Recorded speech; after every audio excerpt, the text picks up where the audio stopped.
Today on the Bandstand Says podcast, we're going to be discussing YouTube finally doing something about the spams and scams in their comments section, my entire studio being torn down, and other things too? So go ahead and stick around. Alright, we are going to start with some amazing news that YouTube is finally doing something about the scams and spam in their comments section. If you're someone who has left a comment in the last year or so, chances are at some point you've received a notification that you got a response from the creator. And then when you look at it, it says something like, hey, give me money. Contact me on Telegram. You won something. That's the gist of it. I actually have an example from my channel. The channel name is Text Me followed by a phone number that is made up of special characters, so it is not actual alphanumeric characters. And then the body of the comment says, congratulations, you have been selected as the random winner of a SE Electronics Dynacaster. Send me a message via the above number so we can sort this out. Now, if you're anything like me, chances are when you read this or when you heard this, you knew immediately what it was because it's so clearly a scam, it's so clearly spam, and it's obvious they want you to text them and then they're gonna ask you for money. So you're probably wondering, well, why the hell do they even leave these comments when it's so clear what it is? Every single time this happens on my channel, and it's happened maybe 3 times at this point, I get 5 to 10 emails or Instagram DMs from people saying, hey, just got this comment, texted you, and now you're asking me for money. That seems a little bit weird that you're asking for money, and I just wanted to verify that it is actually you asking me for money to cover shipping costs of this prize that you won. Now, it's good that they verified it with me, and I could say, do not send any money. That is a scam. Don't do it. I got to use the bleep button. That was fun. I get to do that. However, the scammers got through the second line of defense even. They got through the comment spam filter, and then they convinced at least 10 people every single time that they had won something. So that is why these scammers and spammers still do it, because for the majority of us, yes, it is obvious what it is, but if you blanket it enough, it's the same reason for the robocallers. It's obvious what it is, and 99.9% of people will not fall for it, but they just need 1, 2, 5, 10 people to fall for it, and they've made a bunch of money, because I think they asked for $50, $70, $100 to cover shipping, so that could be $1,000 just for running a bot and posting a bunch of spam comments that YouTube has done nothing to resolve yet. Well, YouTube finally announced that they are going to be doing something, and it is in the form of a strict comment spam filter. If you go to your YouTube studio, click on settings, and then uploads, and then community, there should be a box that says hold potentially dangerous comments, and there's a new box underneath that says strict filtering. I'm sorry, I don't know exactly what it is. I am not on my computer. I am doing this from memory. And this is supposed to help a lot with that. It's supposed to limit the amount of scams and spams that actually make it through the filter. I don't know exactly what that entails. It's pretty vague in terms of what strict means, but I did engage it on the Podcastage channel today, so next week I'll report back to you if I see any kind of drastic change in the number of comments or in the amount of comments held for scams and spams, whatever the hell they're calling it. But YouTube is also making some changes to hopefully limit the impersonators out there, because that is how a lot of the scams are perpetrated. These scammers will create a new channel, copy the profile picture of a bigger channel, and then leave a bunch of comments. So what YouTube is doing to stop this is twofold. The first thing they're doing is channels will no longer be able to hide the subscriber count, because that is something that scammers did. They would leave these comments and they would hide their subscriber count, so if somebody clicked on the channel, they wouldn't see this person has 0 subscribers. This channel has 10 subscribers, when the channel I know has 150,000 subscribers. So it's just one more way to pull the wool over somebody's eyes when they are trying to scam them. So now YouTube is not allowing channels to do that anymore, and that will be implemented by the end of July, if I'm not mistaken. And the second thing that YouTube is doing is reducing the special character set that channels are able to use in their channel name, because this is another way that scammers were trying to skirt around the system and avoiding all of the filters in the spam and scam section. In the comment from somebody impersonating me, the phone number is not actually digits. It is special characters that include digits. So it seems that that was not captured by the scam and spam filtering algorithm, and now they are going to limit what kind of characters are allowed there.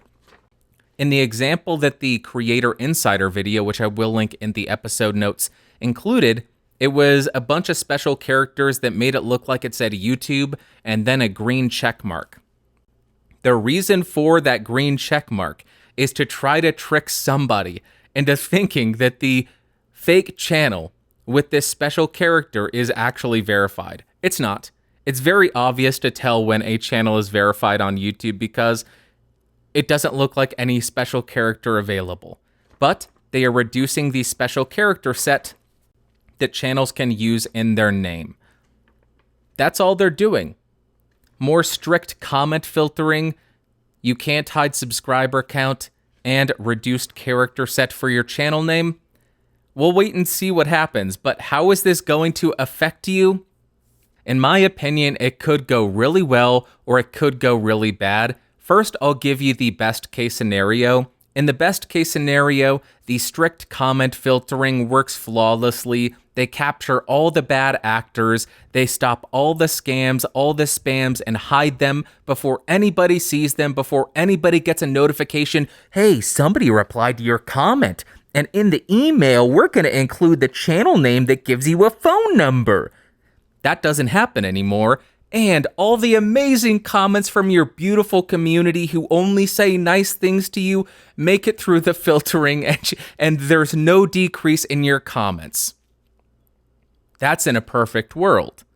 The worst case scenario, and if I'm being frank, the much more realistic scenario is we see a large decline in the comments that make it through the filtering system, and people stop leaving as many comments because when they take the time to leave a nice comment or when they take the time to leave an in-depth reply, it gets hidden, it gets captured by this filtering algorithm, and then it gets lost to the ether because nobody ever looks at their held for review comments unless they have they really want to hate themselves because there's just terribleness in there.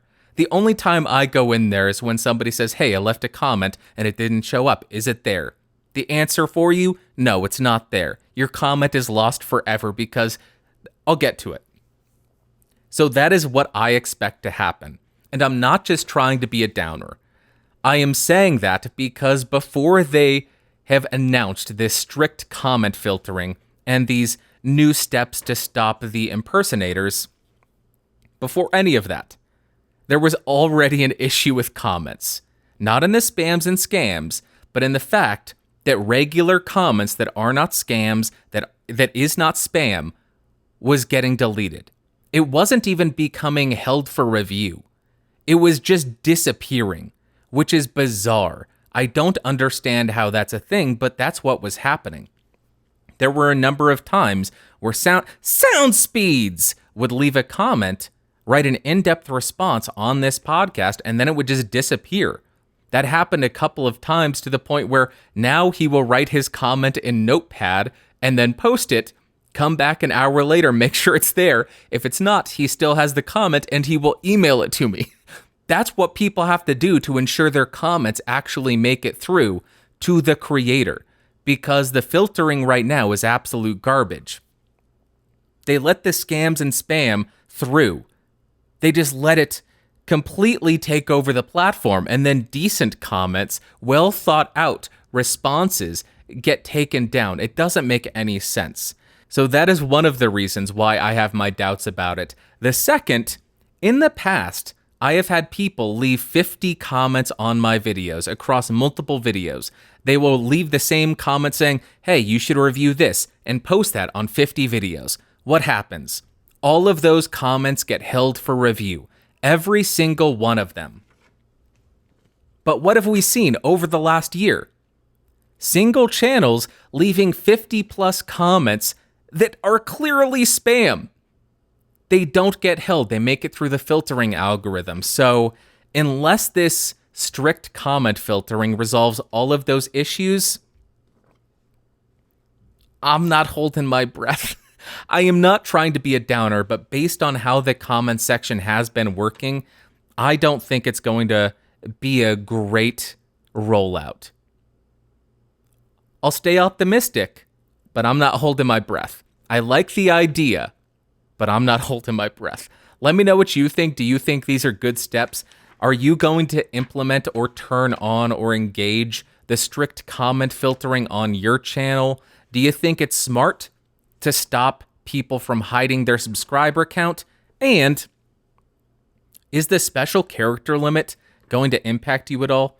Not going to impact me at all. I don't do any of that.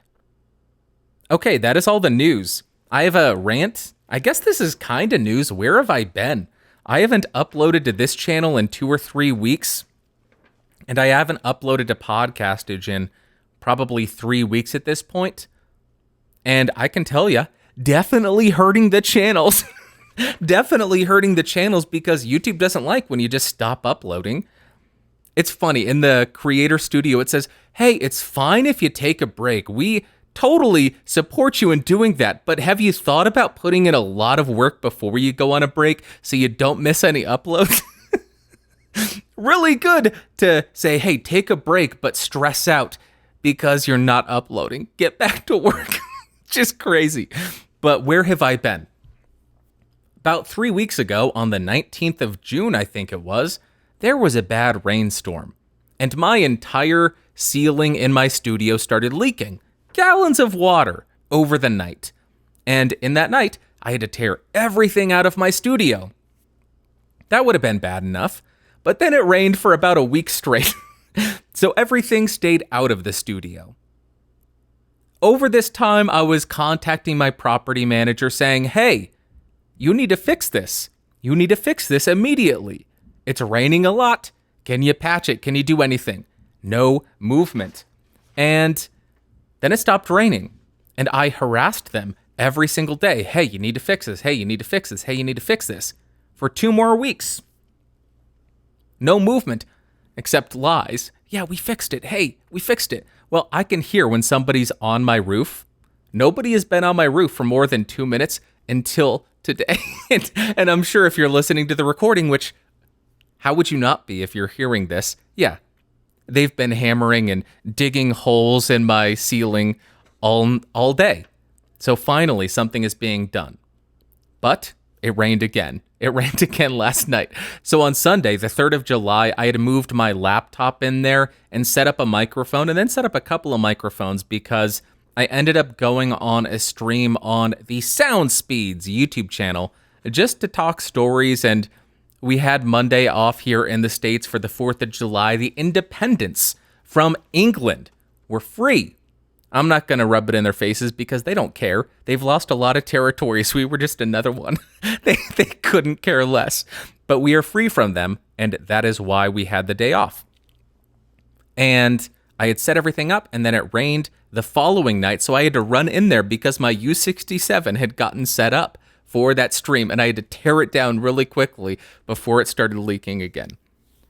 So not only have I not been able to film, but I have lost all of my testing because I'm acclimated to that space. I have all the treatment. I have everything set up exactly where I want it. I can't really test microphones in a completely untreated space because I don't think it's fair to compare a microphone that I tested out here, solely out here, to a microphone to all the microphones that I've tested in the studio. So I haven't had time to test, or I haven't had the ability to test or record anything for 2 to 3 weeks. So chances are I'm going to miss another week on the Podcastage channel because not only do they have to fix the actual roof, but there's a bunch of water damage in the drywall, and they're going to have to cut out all of that damage and replace it. What happens when they do that? Just a bunch of drywall dust everywhere, and I don't need to tell you this, but I will. Drywall dust on a micron thick microphone diaphragm do not mix. So all of my stuff is still torn down. I'll put a picture up in my podcast right here. All the stuff, the studio stuff is out here in my living space where I am recording right now. And let me tell you, what I have been wanting in my life is less space to live in, because my studio, all the microphones, all the audio gear is not taking up enough space.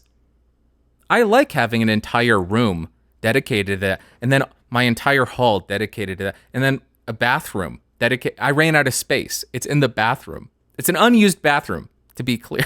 That would be so gross if I had a used bathroom, an active bathroom that I stored all my microphones in. That would be disgusting.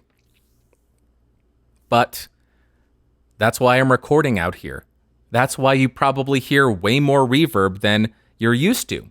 That's probably why it sounds worse than you're used to. It's why we only have a single angle so you can see every single time that I edit. And something just dawned on me. The computer that I edit on is torn down. So I don't have my editing computer set up. So I'm going to have to edit on a tiny laptop screen. This is going to be a rough episode. But hey, I had to jump back in the saddle sometime. Otherwise, I would never start. And I'll tell you, I think I've said that about 50 times. I'll tell you. Of course I'm telling you. I'm talking, you idiot.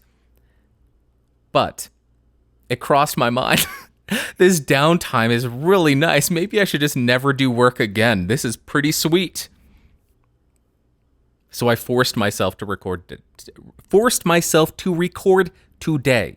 And it's a good thing I did, because people are banging on the roof and I can't speak. Okay, that's it for that story. What have I been testing? I am back on the Manly Reference Cardioid in a completely untreated space, and I am recording on the Tascam Mixcast 4. The only thing I want to talk about is the Mixcast 4, really, because I'm actually using the pre's in the Mixcast 4 today, but I did notice a couple of things during the last episode. First, the loudness normalization of the Tascam podcast editor did not cut the mustard, pass the mustard, whatever the phrase is. It didn't do well. I level all of my podcasts, which are stereo because they do have music in it, to -16 left stereo. That's what I did with the Tascam podcast editor. When I listened back to it and started editing, I thought, this seems a little bit quiet. So I went ahead and verified what the loudness was. I had exported -16 LUFS. Turns out, it was around -19 to -20 LUFS. And that was the actual loudness of the entire recording. I put it out as is because I wanted to stick by my word. I said I was going to do the loudness via that software. That's what I did. Completely off in my tests.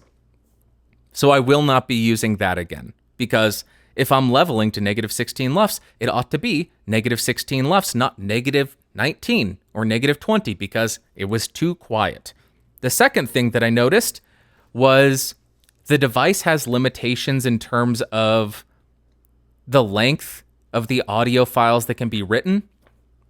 So if you exceed 34 minutes, it will stop that file and then start a new file. So if you record for 65 minutes, you would have 2 audio files, which are multi-track WAV files, if I'm not mistaken. If you record for 79 minutes, you would have 3 files for that recording. And then you have to stitch them together. I wasn't able to transfer the podcast into the podcast editor because my USB connection was really bad, and it was going to take, I think, an hour and a half. So I copied all the files over, and I had to actually manually line them up. It was a pain in the butt. So I absolutely hate that it does that. And on the note of USB, you have to make sure you're running through a good USB port and a really high-speed USB cable. Otherwise, you will end up with some really gnarly, I don't know what to call it. Turns people into robots. Turns the audio coming out and the audio going in. Is it the audio going in? I think it's only the audio coming out that goes robotic, because when I was in a voice call, they did not know that I had gone robotic, but they had gone robotic for me. So it's only the audio coming out that just gets completely and utterly botched if you have a slow USB cable. And those are all the notes that I have for the Tascam Mixcast 4 at this time after my use. I will be doing a full review of it on the Podcastage channel, but I just can't do anything because I can't film in there for fear of damaging all the audio equipment. I did start filming some initial B-roll and some initial testing way back before the 19th of June, but since then haven't been able to film a single thing. But I will do the full review eventually. And I'm going to have to review it based on the current firmware. But they did email me saying, hey, we got new firmware coming out, so I won't really critique any of the issues that they're resolving with that.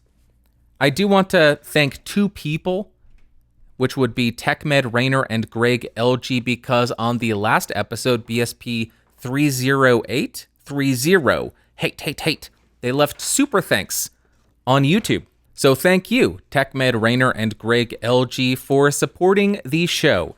And I don't have any what you had to says or ask Bandrews, but I do have, as I turn away from the microphone, which is terrible microphone technique, I do have a movie or movies of the week. I don't think I did this one yet. If I did, I'm going to be embarrassed, but it is the Mission Impossible 6 movie collection. I'm going to catch some flack for what I'm about to say. I'm a big fan of James Bond. I just watched all of the 007s a couple of years ago, maybe. And I just watched all of the Mission Impossible movies over the last 4 weeks or so. I think the Mission Impossible movies are more consistently good, more consistently great than James Bond. I think overall the Mission Impossible series is a more well-executed film series. I understand that might not be fair because there's 6 of the Mission Impossible movies and over 20 of the James Bond movies. And also, the James Bond movies go back to the 60s, and filmmaking from the 60s, way different than filmmaking in the late 90s and early 2000s. Out of the Mission Impossible movies, I keep turning away from the microphone. Stay on mic. Stay on mic. Have good microphone technique. Out of the movies, I think Ghost Protocol was my favorite because that's where we first really get to experience Simon Pegg, and I think he is what really rounded out the series. The addition of Simon Pegg and Ving Rhames to Tom Cruise, just an outstanding team. And the Burj Khalifa scene in Ghost Protocol, that scene is one of the biggest no moments in any film I've ever seen. Just so much sweat on the palms. It is upsetting, it is difficult to watch, and I hate it. But all around, if you want good spy action movies, watch the Mission Impossible movies because consistently good. I don't think any of them were really terrible. The second one was a little strange. It wasn't the best one. It's my least favorite of the bunch, but all of them are pretty watchable. And the third one, you get Philip Seymour Hoffman. And that just makes it great. Makes it worth watching. So there you go. Those are my movies of the week. Is there anything else that I need to talk about? I don't think so. Hopefully this wasn't weird. Well, I know it was weird because first off, I'm out of practice. Secondly, I'm recording in a different space. Third, one angle as opposed to two angles. And fourth, other reasons. All right, that is it for this week's episode of the BSP. Let me know what you think of all this stuff in the comments down below. I appreciate you still being here after me just disappearing for 3 weeks. You still listening and watching just warms the cockles of my heart. You are a wonderful human being. I love you with all of that warm, cockled heart. That sounded dirty. And I hope you have an amazing week. I hope you have an amazing Sunday, Monday, Tuesday, Wednesday, Thursday, Friday, Saturday. Next Sunday, I will talk to you then. Bye-bye.